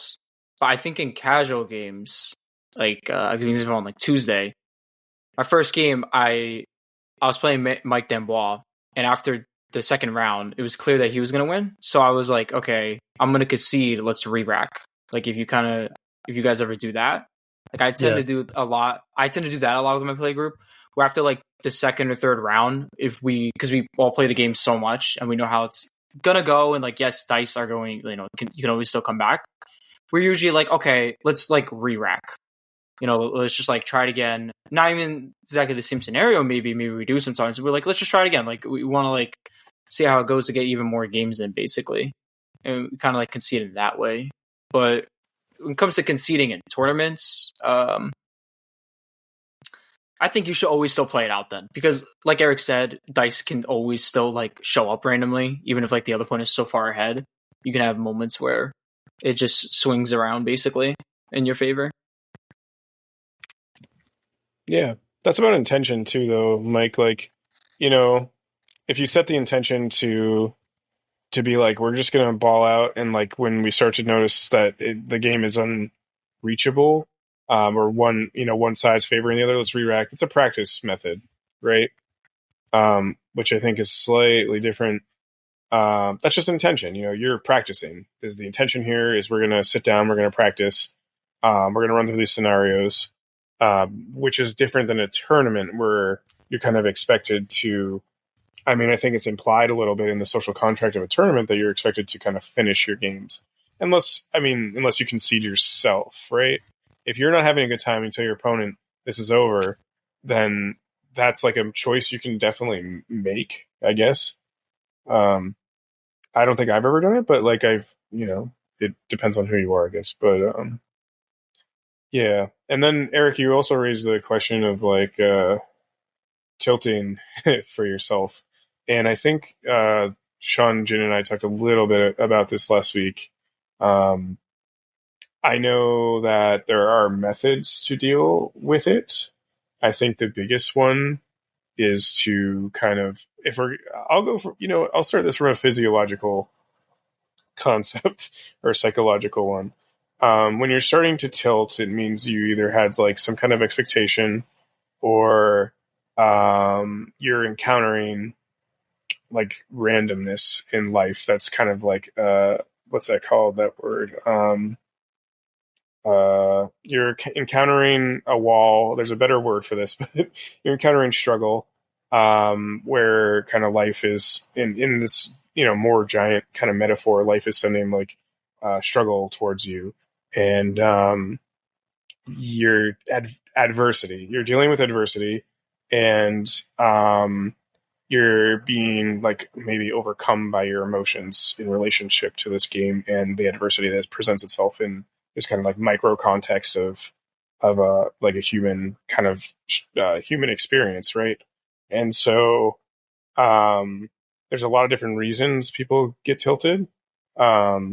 For one example, I know some people rely a lot on the math of the game, and then when things go quote unquote improbable, they tend to be like, well, that shouldn't happen. And a lot of that's, I think, just not allowing what is happening to happen and adjusting, right? But like, we have all been tilted for whatever reason. And I think a lot of it does actually come up. I thought this for a long time.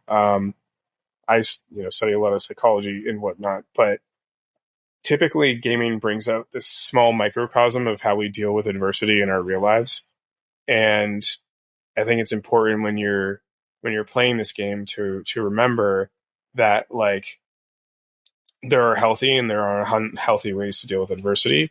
And I think you can start by just like tuning into your own breathing. Is your breathing rushed? Like just looking a little bit inward for a moment.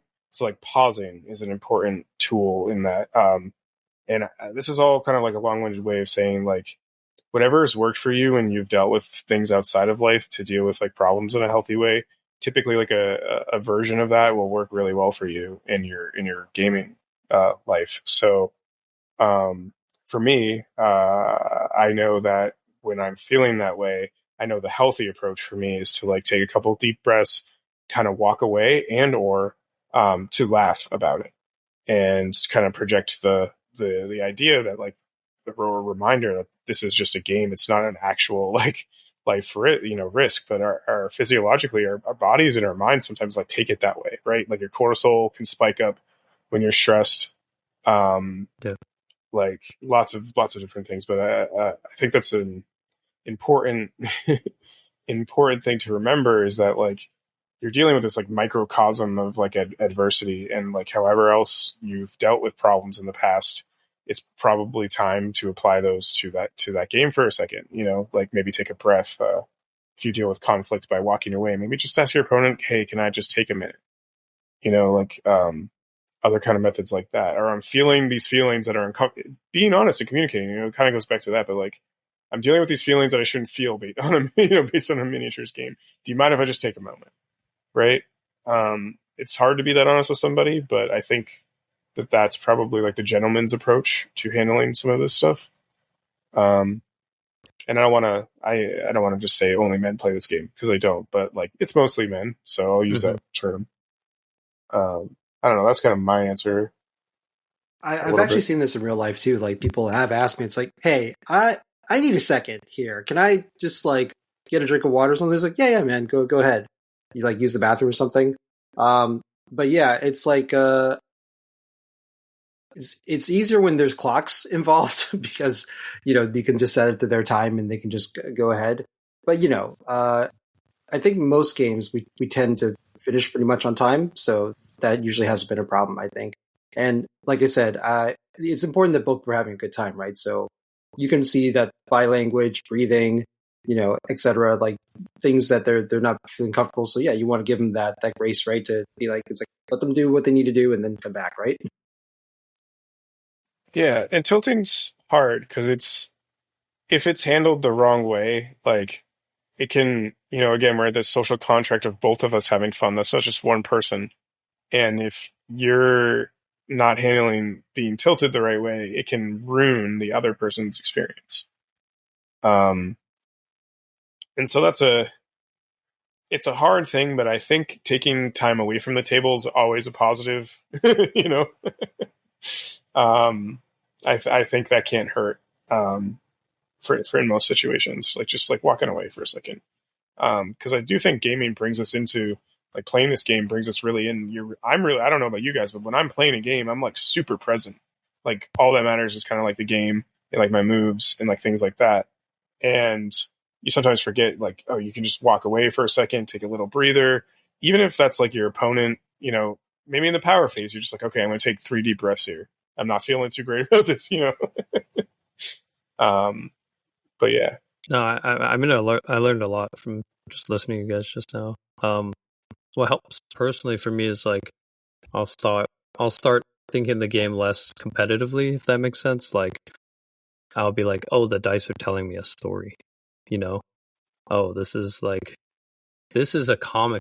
Like, at the end of the day, like this is a battle between comic book characters, and I'm just not meant to win this game, And for some reason, that like just relieves all this pressure on me. Yeah, and you can that's actually a very common coping technique, Eric. Oh, nice. Yeah, reframing things, but that's a really great way to deal with it, I think. So, but at the same time, it's not bad to just look at the board with fresh eyes again and be like, it's like, oh, is there like a win condition that even if it's a lower percentage, like, can I still do it? So that goes to the part of just like playing the game out. It's just like, it's like, hey, you never quite know, right? But you don't have to. But it doesn't help, right, to be like tilted and angry, like while trying to finish the game out. Yeah, Jen, I have a question. Have you ever been tilted? Yeah, of course, absolutely. Oh, okay. I had a tournament famously at ACO 2 years ago where I fought a criminal list or a Spider Foes list with a Rhino, and this is when this is a robbery with still only 2 costs and not the 4 cost, and I just got wrecked by 4 lists in a row with Rhino, and I was losing my mind. No. I like you could ask Rob. Like he was like Jin was mad. He's real mad. Oh. Did you put Rhino in your list shortly after that though? No. I'll teach them. You know what? What's my solution when a model, not affiliation, but when a model is like really starting to tilt me, I was like, okay, I guess I'm just throwing that model on my list now. That is the only way I've dealt with it. I mean, that's not a terrible idea either. It's like that if you can't beat them, join them sort of mentality. It's like my webs lister now. I got like a one model. I was like, I'm just going to throw you in my list, I guess. Oh, that's why that happened. Yeah, that's why. That's why he's in the list. I got so sick of King T is everywhere now. Oh my god, I can't stand that model, dude. I can't stand that model. So, funnily enough, Mike, I brought King T with Defenders last year into you in our game, so it's come full circle. It was a bad call at the time, but I think that's a whole other subject. The model's so broken.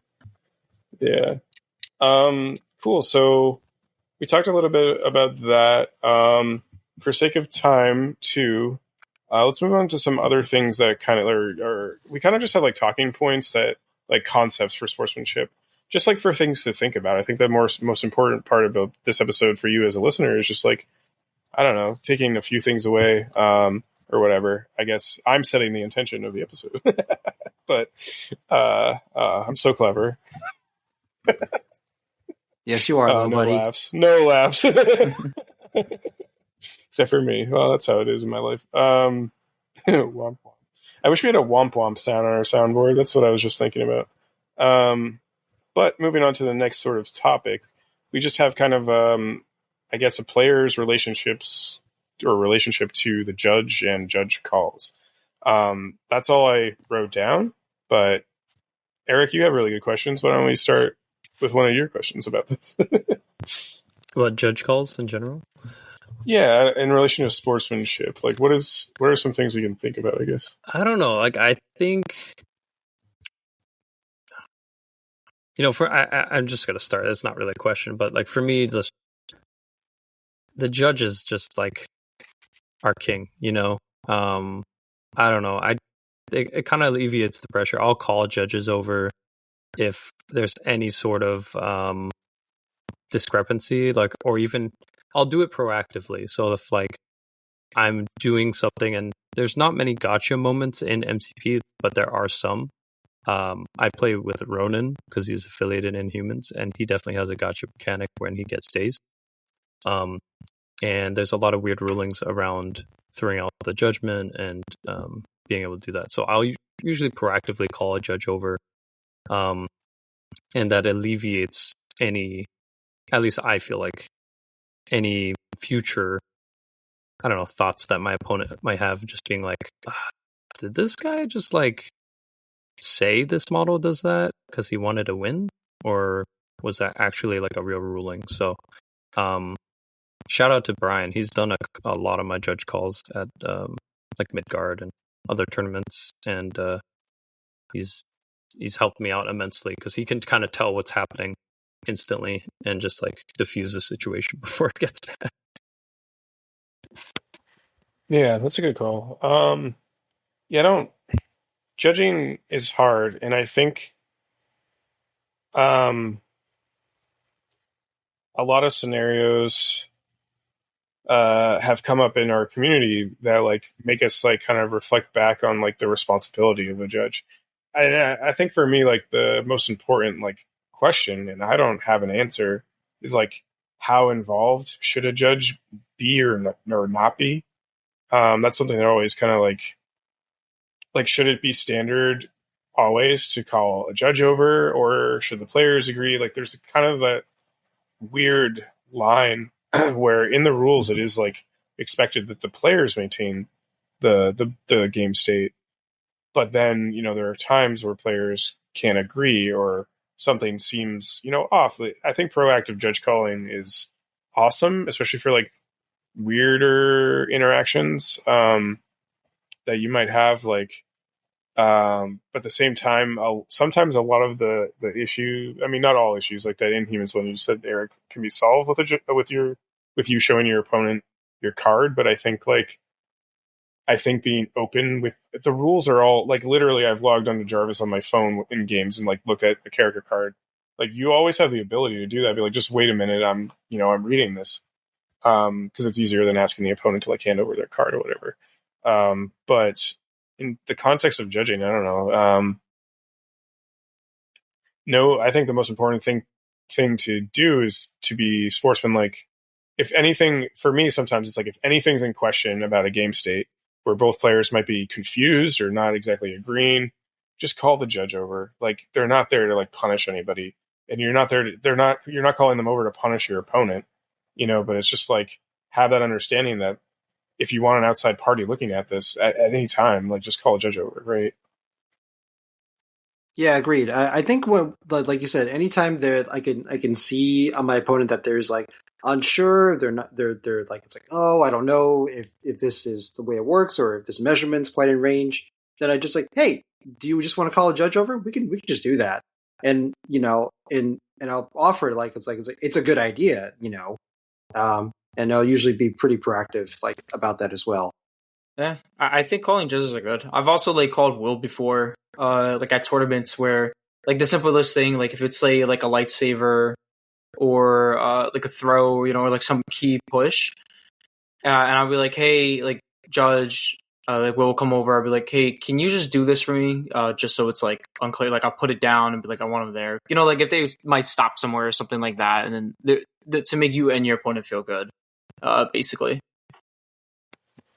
Yeah, and I think that's the big thing here is that as like someone, if you're practicing like good sportsmanship, remember to just like call the judge over to make things clearer for both of you and your opponent. So like I love that because like I think it's sometimes like sketchy to in throws or pushes, right, to have like certain angles.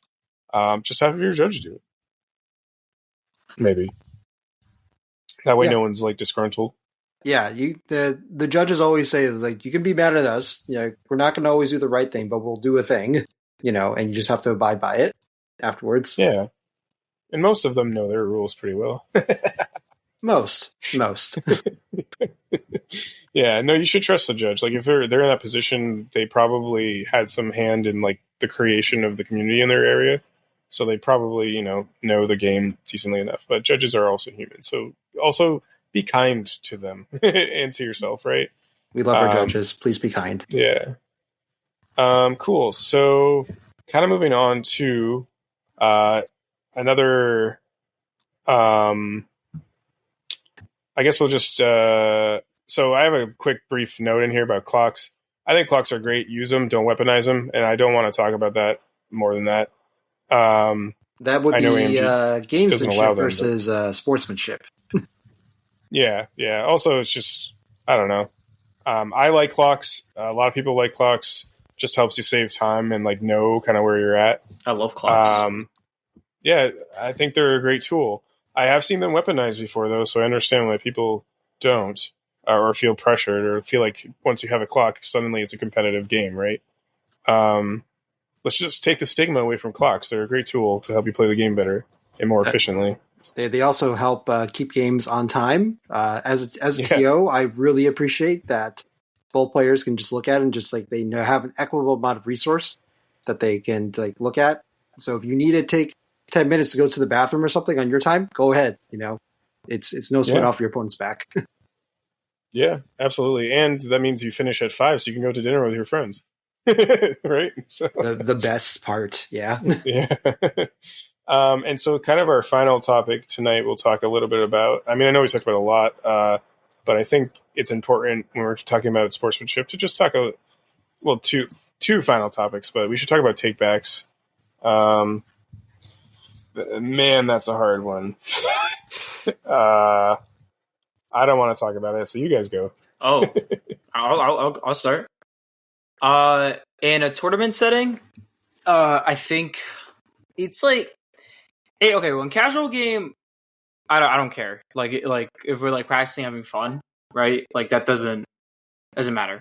But let's say in tournaments, I think it's all about like intention, I guess. So let's say, weird example, like my opponent's moves, let's say they do like a spender and like out of the spender, let's say like King T spender, they get to move medium afterwards, and they don't really like know the character well, and they just move small. And then like we'd be like, oh wait, I was supposed to move medium. Is it okay? Like like they didn't move the model, but like they didn't take the tool off yet. Like, can I move medium? Be like, yeah, you can move them back and then do your medium. Because that's like a little different. Like if your model was supposed to do that and then you didn't.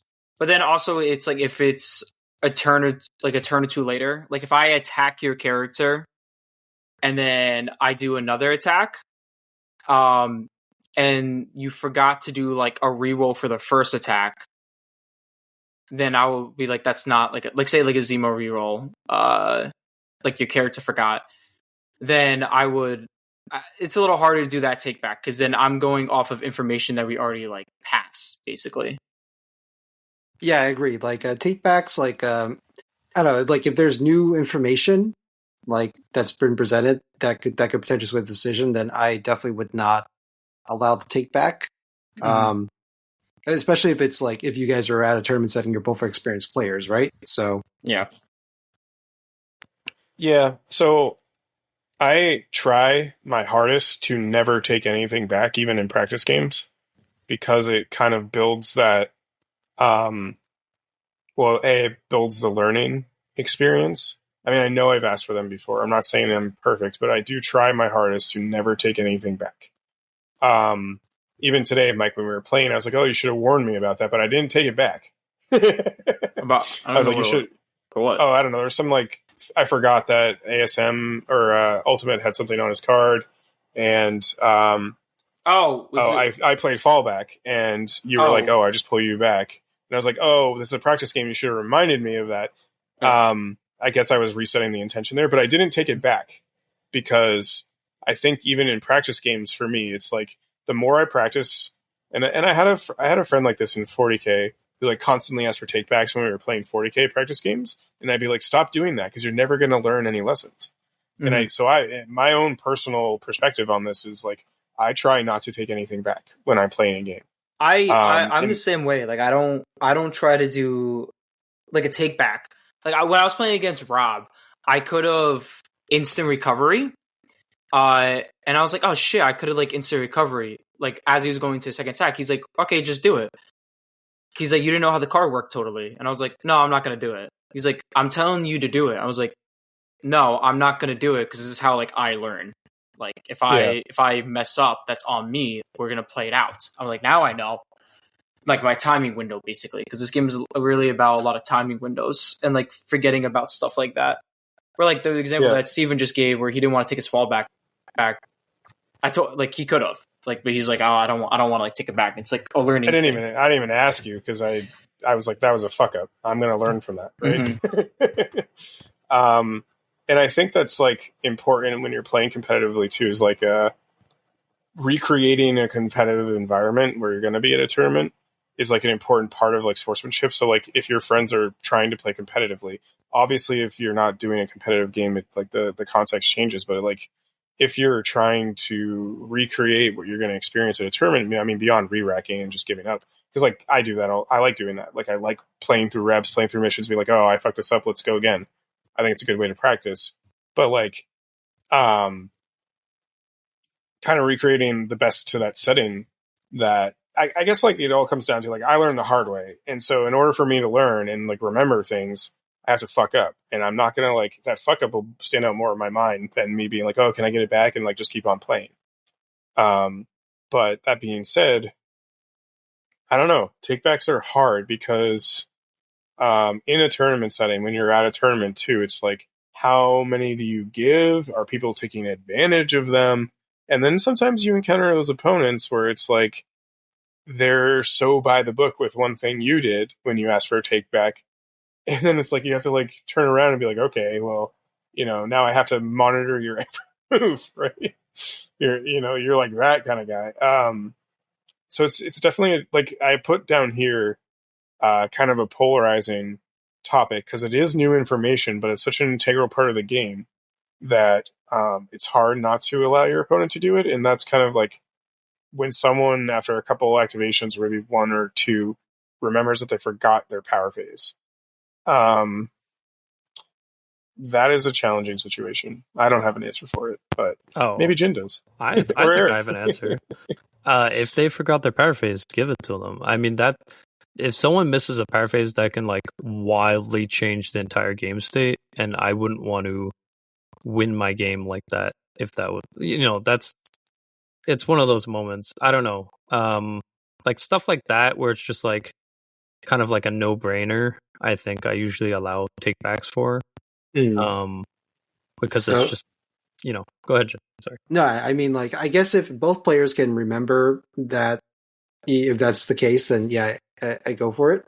I did have squad goals. My first opponent, like, I wasn't sure, so we just called the judge over to see, like, well, how do we want to do this? And unfortunately, they ruled heavily in my favor to just not allow my opponent to have a power phase. I'm just like, it's like, damn. Oh, that was a rough outcome for my opponent. So like, I don't know. It's I'm conflicted. Like, but obviously both people can remember. I think that's okay to go back. I'm like conflicted by that though, because the game says you have to take a power phase, and like I know it like sucks, like you didn't do it, but like it's something that you have to do. It just kind of creates like a feel bad moment because it's such a core part of the game. You do it every turn. Everybody does it. And sometimes you just get lost in the sauce and like you forget about it. And then if you were not to like let your opponents take the power phase, it basically kind of could just leave a bad taste in the person's mouth, in my opinion. Right.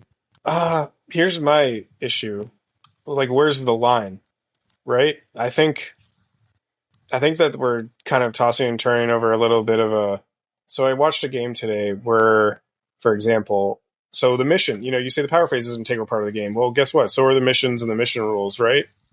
So if you forget to kind Spider of... Infected, for instance, like everyone just missed the Spider Infected and you're like 3 activations or a reroll on a secure to flip, right? If you have the extra, whatever one that is. Guardian Safety R Empress. Yeah. And you forget to do it. And I saw a situation today where the opponent forgot to do it. And then the other players went and did the flip. And so it was like, he was like, I should have had a reroll here. Can I reroll it? And, the opponent, I think rightly was like, no, you forgot. And so it does raise this question about like, well, that I would say is different also. But it's not. It's an integral part of the game. Because power phase, cleanup phase, they're the beginning and the end of the round. So it's like you do all this first. To where if someone forgets about like a reroll for like an objective, I can see the argument of not letting them do it. Where the power phase is a part where everyone has to do it. And I think if you don't let your opponent take their power phase, it just leaves a bad taste in that game's mouth. And it's just whether they forget it or not, it is like a feels bad moments. Sure, and I'm not saying I would actually in a game not allow my opponent, because I think in the moment I'd be like, yeah, sure, go ahead. But like at the same time, there is this question surrounding like, well, forgetting a rule, any rule, is like it's assumed I agree to the game state of you having less power, right? So it's like forgetting a rule, any rule, is kind of and then doing a take back. Like it depends how far down the line it is, right? Too like I've already done a ton of damage to someone. They're like, I should have an extra power. It's like, well, I kind of planned my whole 3 activations around this, and now that's kind of your mistake, right? Eric, what you got, Eric? So, yeah. No, sorry, I didn't mean to interrupt. I was just trying out. No, we love to use the hand raise, man. Cause I know that we said we were going to do it, but then we kind of just perfect. Yeah, we say that every time we're going to do it, and then we always not. Okay, I think to Steven's point, it's about like where's the line, right? I think it's about timing, right, and game state, and so if it's like, for example, if we're using the power phase take back as an example, like if you notice in that turn, like even if it's like 4 activations later, I think it's okay to still give power phase. But if it's like a turn later, or sorry, like a whole round later, and I say that because I've had opponents even bring this up before, like, oh, my guy should have power from that one attack like last round, and that can then wildly change the game state. Mm-hmm. But I don't know. My take is that, like, for me, I'm kind of the same way. Like, if we always have the urges to like have a take back because we don't want to make mistakes. We want to play a clean game. But part of playing a clean game is also accepting those mistakes and being like, no, you know what? I forgot to pass power here with my inhuman leadership. Oh, I forgot to do a reroll there. That's okay. That's just part of our journey of getting better as players. And then I try to use this example and it's really stuck in my mind. And I know we've gone long here, but I just want to bring it up. Like John Finkel for Magic the Gathering, he's like one of the top players of all time in Magic, was playing a relatively unknown Canadian player in the Pro Tour. So like, imagine this is like the WTC version. This is like Jin in the finals there, right? And his opponent, he was winning the game, he was going to win, and his opponent needed the one card to win the game. He drew that card, but he missed the timing of revealing that card. And so the judge ruled, oh, sorry, you missed the timing. You actually can't play that card, and you just straight up lose the game. And the lesson I take from that is John Finkel, he said, he went against the judge, and he said, no. Actually, that's like not the intention at all here. It's kind of silly to win the game on that technicality. I'm going to let him take that card back. And he ended up losing that whole major tournament over that. But everybody remembers John Finkel for that. Like everybody remembers that sportsmanship moment. That is like a highlight of all card games in general, I feel like. So I don't know. At the end of it, it's like, what do you want out of this game? Do you just want to win? Do you just like, it's a short-term goal of just like winning that game? Or do you want to like forge a friendship and like, I don't know, have a good reputation in your community? Well said. Yeah, I love that you brought it back to like the sportsmanship, because I like the example of the power phase is like intention. It's like if you like tell them no, it's in like in a non-malicious way that they can't do it, it just leaves a bad taste and bad sportsmanship. It's like an example. I heard a story at a major tournament where an opponent, somebody's opponent was playing X-Men, and they bring first class like you always do. The X-Men player didn't have priority, so they went second. And since they go second, after they took their first action with whatever, I don't even know what model it was. Their opponent said and they were like, "Oh, I'm going to use first class," and their opponent was like, "You can't use first class because you missed your timing." And then the guy was like, "Well, obviously my intention is to use it," and it's just stuff like that where if you take the rules so to heart and somebody's intention is to do something, but they just slipped and didn't say it, then I think that's bad sportsmanship. And that should be a reflection you do on yourself. Yeah, I don't disagree. I'm just kind of raising the question. I don't know, in practice, what I actually do might be a lot different. Like I know Mike, in a game we played at the team tournament, you like did something stupid with movement. Oh yeah. Or you were moving a model small, and you were like, "Can I take this back?" I was like, "Well, yeah." But yeah. So like in game, I think I'm a lot more generous. But it also kind of depends a little bit on like the social contract that was established. Like if my opponents be a stickler about every single rule, then I'm going to absolutely be a stickler about every single rule right back. Because they've established a different type of contract that, maybe one I don't like playing in, and maybe I feel like that's being slightly unsportsmanlike, but like, I don't know. Well, it's a hard, I agree with you on on that. Thing. Like if someone's being very stickler about stuff, then you just got to give them the same treatment back. I mean, we play this game all for fun and to have a good time. I met some of my closest friends playing through miniature games that I talk to on a daily basis. And a lot of them I can call very close friends now. And it's just having that good sportsmanship with each other and understanding. And just basically not being a-holes while playing. And if you want, it's just really that. If you want friends to play with every week, then you have to have good sportsmanship. And you can't take the rules totally to heart, like where you know their intention is to like do something, basically. Yeah. I still think it's a hard question, and one that I don't think has an answer to. But I guess like your phrase, like just don't be a dick, you know? yeah. It's just that. Like, yeah. Jin, you've been awfully quiet. You got anything to say? He's scheming. Well, no. First class is like, it's like, listen, you almost ubiquitously know that first class is going to be played round one. Oh, I hate that story. Yeah. Dude. I hate that story. And then the judge ruled in the person's favor because obviously, like, they're technically right, but it's like, come on, you know what their intention is. Like, yeah, and that's such a fun line that we're talking about here. It's like, come on, we all know that this is a round one play.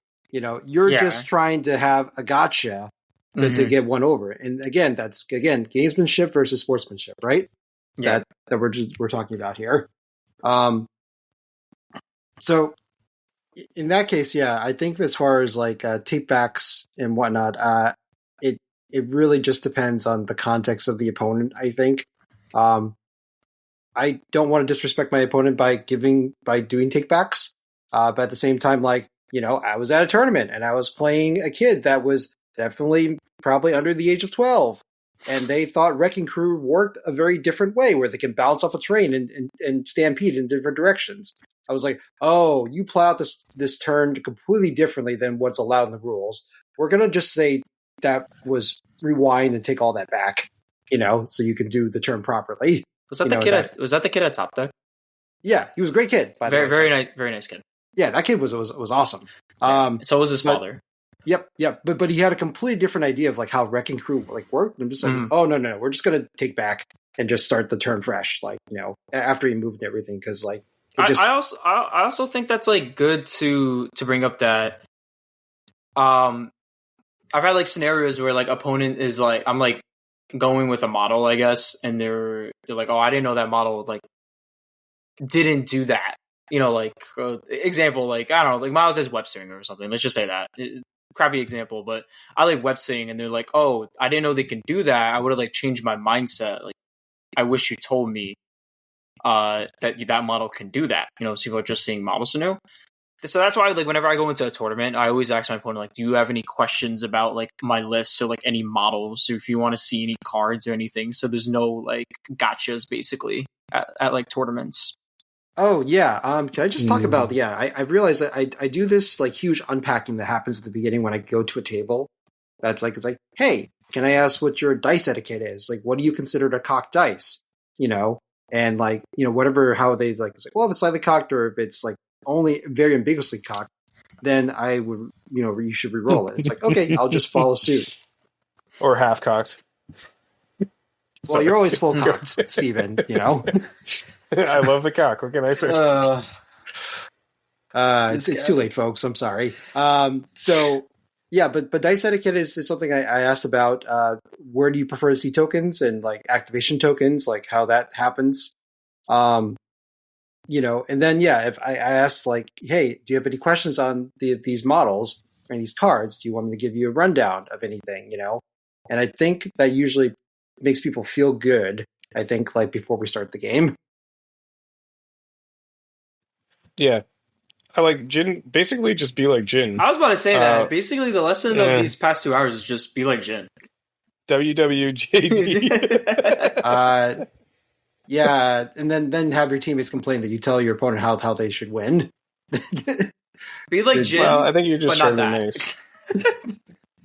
Well, you know, to be fair, there's like a line about how much information, and I think, Mike, you kind of brought this up a little bit, like how much information you as an opponent are expected to provide, right? So if someone forgets, for example, about Miles' web swing, and people do who haven't played into webs a lot, they're like, oh, they can, you know, push or pull or like whatever. And how much are you expected to like tutor your opponent, right? I don't know. I think Jin's approach is like good at the beginning. Be like, do you have any, or your approach too? Like, do you have any questions Like, do you want to go over anything? You can look at my cards at any time, like kind of establishing that precedent. Like, I know webs are complex. Have you played into them before? I think it's especially if it's someone, if I walk up to a table and it's like, one of you three, I'm not going to be like, do you know what webs do? It's going to be established that I assume because Jin and Mike played. But Eric, I might even ask you, oh, hey, Eric, have you ever, how much do you know about webs, right? Or Inhumans. That's a great faction, to do that with too. So, but to be fair, you should do that with any faction. Like, are there any characters here that I've deployed on the table that you're like, you really don't know what they do? Mm-hmm. But after that initial setup, is it your responsibility to like, oh, remember I have a web swing, So, I don't think so personally, but that's my own kind of take. For me, it's also an open information game. So at any point, the opponent could look at the card, or they can ask, like, it's like, hey, do you have any reactives here? And then I can tell you, like I would like them to initiate the question first, so that I'm not just like playing the game for them. Yeah, and I think that's important too. Like, so sometimes I'll ask a generalized question, and I expect my opponent to basically like, I'll be like, hey, like Jin, you've seen me do this before. I'm sure Mike, you too. I'll be like, do you have any, clapbacks? I'm going to attack this character. Do you have any clapbacks? Or do you have any way to like stop this area attack? Right. I mean, sometimes when I'm, if I know the rules on characters, I don't ask that. But like generally speaking, when you're encountering a new affiliation, you're like, is there any way you can interact with this? Right. And I'm asking a generalized question, and the trust there, the sportsman like question is like more like, if you have something, let me know. If it's like not quite what I said in my words, and then something happens, then I feel like that's bad sportsmanship to an extent. Because I asked a question, maybe I didn't phrase it in your exact terminology. You know what I mean? So it really depends, I guess. Yeah. But how do you guys feel when in tournaments? I'm not gonna say casual play because I don't care about casual play for this question. But in tournaments, if opponent asks you like, "What do you think I should do right now?"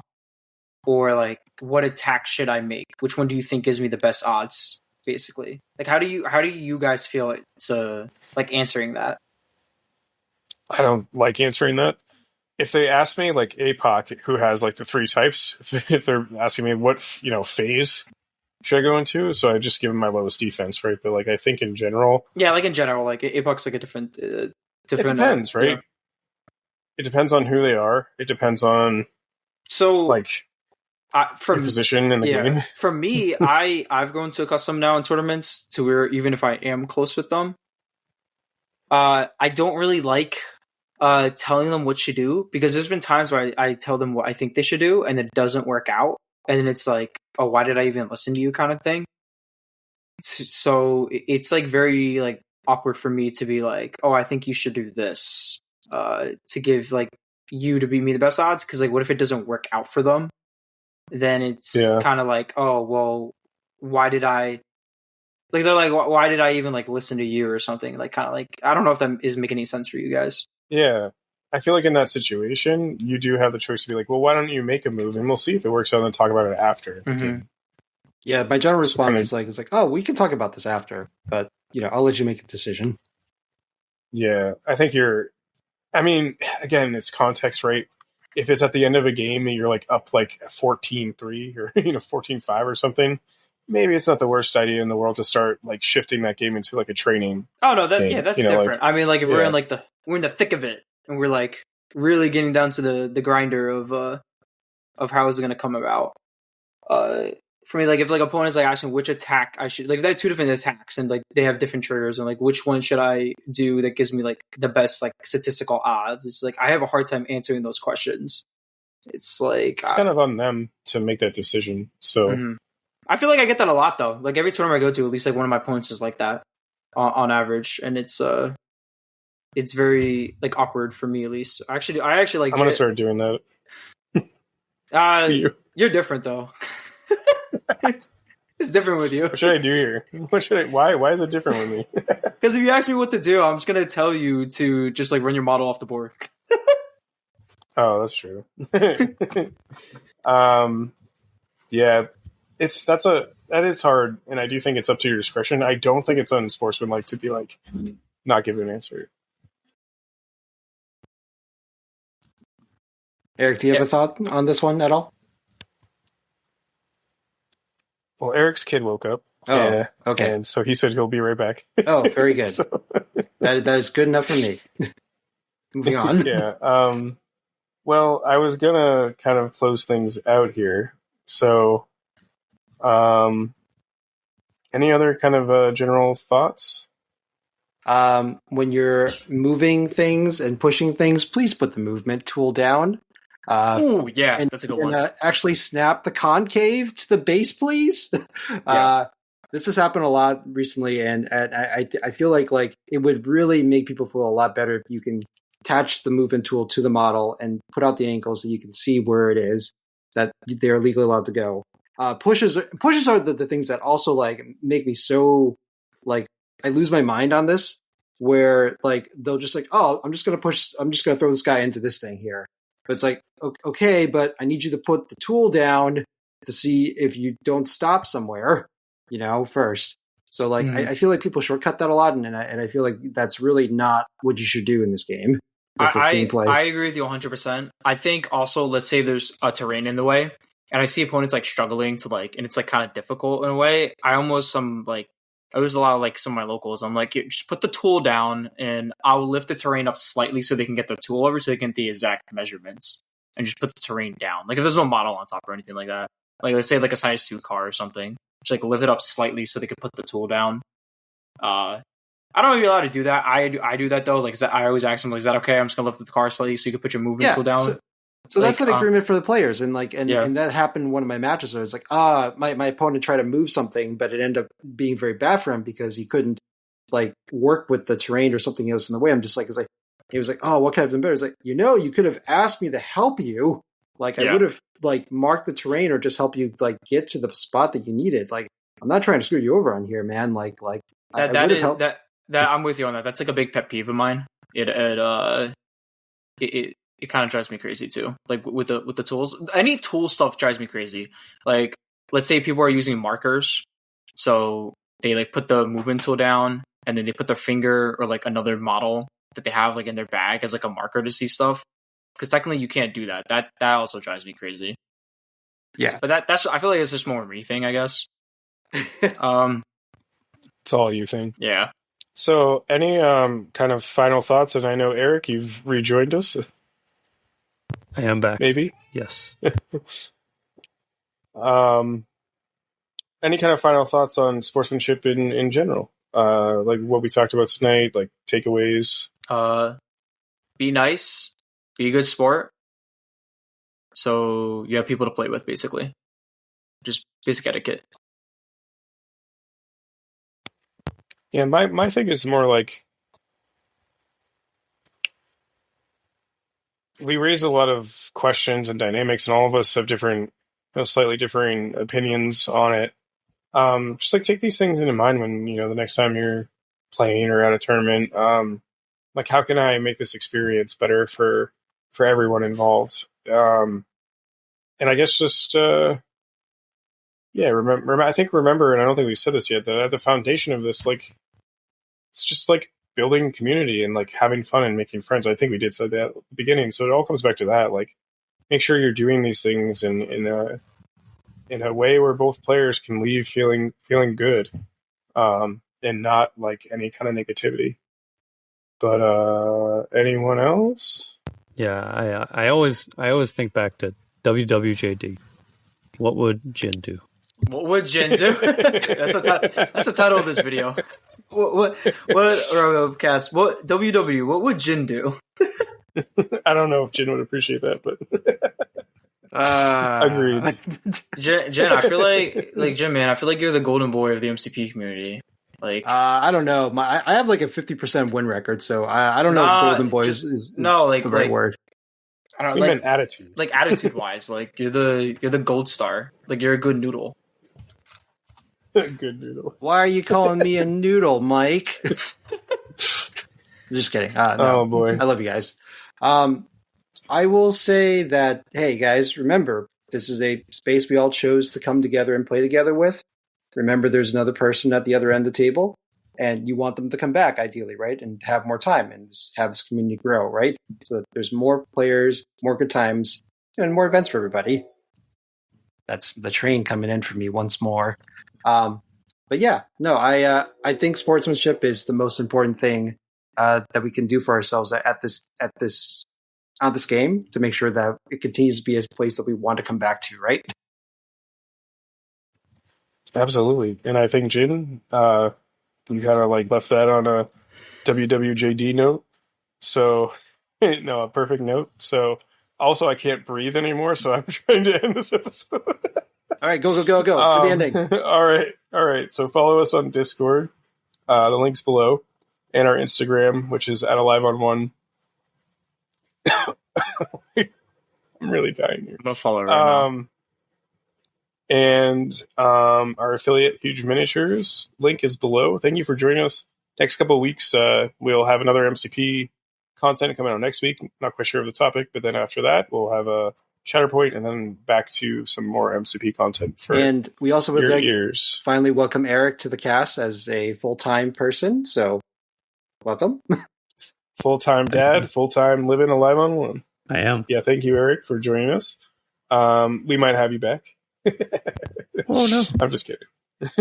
You're as I log on and moderator ban. No, I'm just kidding. That was a terrible joke, so I'm sorry. But thank you so much for coming on, Eric, and thank you for being a part of the team. I am looking to make Live on One hoodies at some point because I really want a new hoodie, and it just seems like that'd be a good idea. But I don't know why I mentioned that right now. The NyQuil. Silk will be the logo. Anyways. Probably. You can do all those things like join our Discord. And as always, thank you for joining us. And Godspeed, King T.